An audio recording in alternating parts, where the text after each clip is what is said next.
Men foolishly think that when they move in with women, that means they will have nastier, more passionate, and more frequent bedroom fun than when they were single and living apart. But that is a lie and a myth that has been sold to you. The actual truth is this: in the beginning, both you and your girl will go at it like rabbits because everything is new and exciting. Then as the relationship continues and you guys get used to living with each other and the newness of cohabitating wears off, the segs will gradually fall off a cliff until you barely have segs with each other.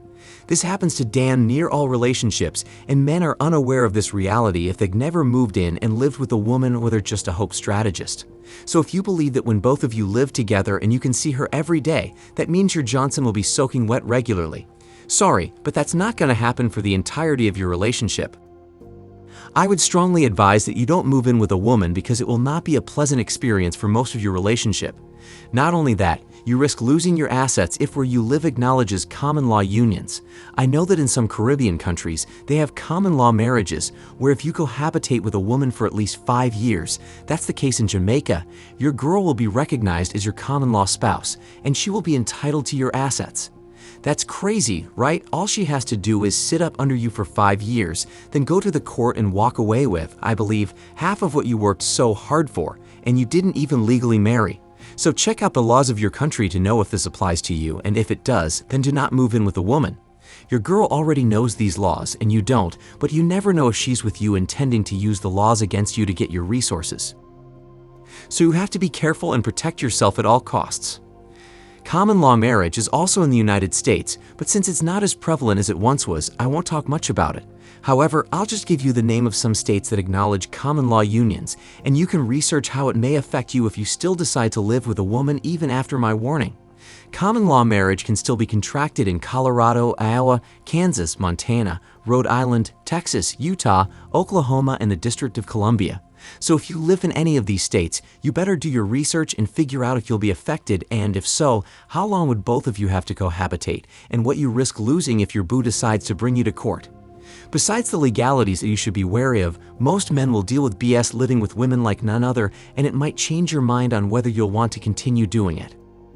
But instead of just telling you, I'll share someone else's experience of what it was like living with a woman, and this wasn't even the guy's girlfriend, and she put him through pure hell. So grab a scooby snack, pop a beer, and today, you hope strategists will learn why you should tell a girl that wants to live with you. Hell no. I found a story on Quora of a guy that moved in with a woman and regretted it. The title of the article is, Why Do Men Choose to Live with Women?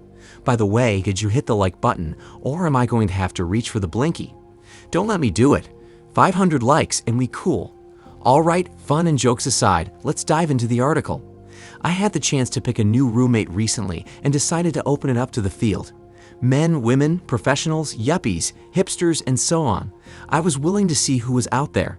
I was mostly settled on renting to a guy who was a music promoter, but he ended up backing out of the room. I received an email from a quirky woman with a great sense of humor, although only quirky in hindsight, but overall it was her sense of humor and writing that won me over. The reasons I picked a woman to live with me.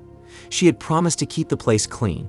I had mentioned in my ad that I'd like to hire a maid to clean the apartment once a month since my previous roommate and I had neglected to do so. She said she would do this without an issue.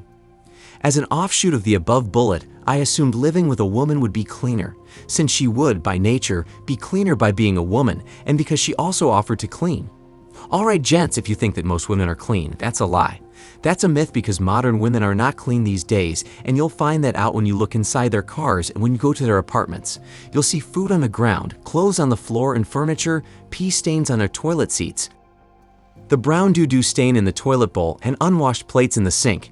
Do I need to go any further? Gents, women are not clean these days because most of them aren't being raised properly. If you want to look at the root cause for why women aren't clean, then look at who raised them and you'd know off rip that it was probably a single mother. Now, some women are clean and some men are just as bad, but I guarantee you that both men and women that are nasty were probably raised by a single mother. I can't back this up with statistical data, but I've seen enough houses to say that's more true than not. And if you can't clean or you just don't have the time, then hire someone to do it. You no longer need to depend on a woman anymore. Let's continue. Cooking. I imagined a scenario where she would be an avid cooker and I could contribute some money to groceries and have home-cooked meals on a semi-regular basis. I partly made this assumption because she had a ton of cooking and kitchenware that she moved in with. Sex. The possibility of a sexual or a real romantic relationship could have developed down the line. She was rather attractive in her pictures, and also from meeting her, I wouldn't have minded. Gents, if you move in with a female friend instead of a girlfriend and you pipe her down, prepare to pay most, if not all of the bills. That's just something that comes with the territory, because she's going to say something like, "Well, I gave you some puss, so could you cover my share of the rent this month? I'm a little short." Just know it's coming once you run up in her, so that's why they tell you don't mix business with pleasure. Sooner or later, that girl will have you in a full-blown relationship, paying all the bills while she floods you with sex, so you continue paying for everything until she feels she doesn't have to give you any more peace leave on the regular. So my advice is to make sure you don't sleep with your female roommates. It's a trap. He mentioned cooking, and I'm sorry to be the bearer of bad news, but modern women don't know how to cook. Some of them do, don't get me wrong, but most of them can't cook to save their lives. I've seen a girl burn water before, no cap. The pot was red when she got back to it. Some of them couldn't even fry an egg, brothers. That's how bad it is. If you can't cook, go on YouTube to learn and don't depend on a modern woman. That's all I'll say. And if you got smoke from me in the comment section, just know you're talking to a guy that used to cook for his fellow employees, so don't think I don't know my way around the kitchen. The moral of the story is don't depend on a woman to cook for you. Learn to cook or hire someone you can trust to meal prep for you, especially if you don't have the time. Let's continue. Friends. Naturally, you assume that a beautiful woman would have beautiful friends, and of course, you being her roommate would get to meet or be introduced to some of them. Practice for a real relationship or marriage. I somehow thought that living with a woman as a roommate would be great practice for a real relationship, minus the sex. Then again, in a real marriage, you would have to put up with the emotional and quirky whims of a woman without much sex, so I guess it was technically a marriage. I wanted to know what it would be like. I'm a sucker for trying new things, and I had never lived with a woman before. The little voice inside my head said, "What's the worst that could happen?" I genuinely liked her personality. I thought to myself at one point that maybe I should just ask her out but not offer her the room. Brothers, am I the only one who knows off rip that this wasn't going to end well for your boy?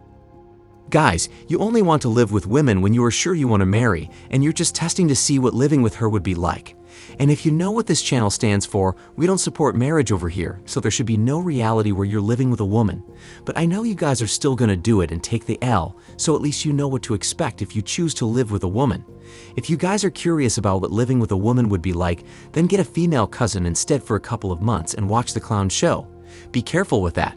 Some people may not want to leave and may use the laws against you. Continuing. What actually happened from living with my ex-roommate, she didn't really clean the apartment. I think she cleaned the kitchen once when she moved in and maybe cleaned the shower tub, but the promises of spotlessly clean floors and rooms scented with cinnamon candles did not appear. She never cooked. I should say she only cooked for herself. She had an obsessive diet of few food items that she would make for herself over and over again. She never once deviated from this strictly regimented diet, ever. Tension. She would blow up in me over small things and perceived slights, and I would respond by being passive-aggressive or just ignoring her. It got to be very uncomfortable at one point where neither of us really spoke to each other. Later, I found out this was partly due to sexual tension. She rarely left the house. This was mostly her personality at play, but those ideas I had of being out there and socializing with her friends never materialized, partly because she never went out. It was definitely practice for a real relationship. It made me a little weary of women and made me reconsider the prospect of marriage at one point, or at least made me rethink how important it is to find the right person. I mean, really get to know someone, not just look at their social media profiles and say, yeah, this person seems great. In short, I wouldn't do it again. Some natural things come between a man and a woman, and sexual tension being primary to that, apparently. Given the price is wrong. I told y'all that it's not sunshine and rainbow living with women, but you guys doubted me, didn't you? Now, this is actually very common and not extreme, so if you think she's weird and you won't meet a girl like this, you're kidding yourself. Many women don't wash, cook, or clean for their man, and all she does is sit up under him, using up all his resources while texting Chad or scrolling on Instagram and playing Candy Crush. I have a lot of family members that are female, and many of them are lazy, especially the younger generation, so I've witnessed this firsthand. In my opinion, it's better just to hire someone you trust to do the jobs that a girlfriend or wife would do, and I promise you'll get a better service. How many of you have had a wife or a girlfriend who, when it was time for them to do their duties, would bish, moan and complain and make a hissy fit over what she's supposed to do? Man, F all that. I would rather do it myself if I have to listen to a woman BS and nag me because she doesn't want to play her role. Not me. I absolutely recommend hiring an old woman or cleaning crew that knows what they're doing to give you the best service possible. And also hire someone good at cooking to meal prep for you. This one shift will save you so much time and possibly money, but you must ensure they are trustworthy. Don't go hiring any attractive young girls either. You might end up getting a lawsuit or a kid out of it, so I would not recommend you do that. And remember, never mix business with pleasure. If you're new to the channel and like our content, just go ahead and subscribe. Then tap the bell and tap all so you never miss any of our videos. If you want to learn more about why you should never live with modern women, then click the video on the screen right now to get this information.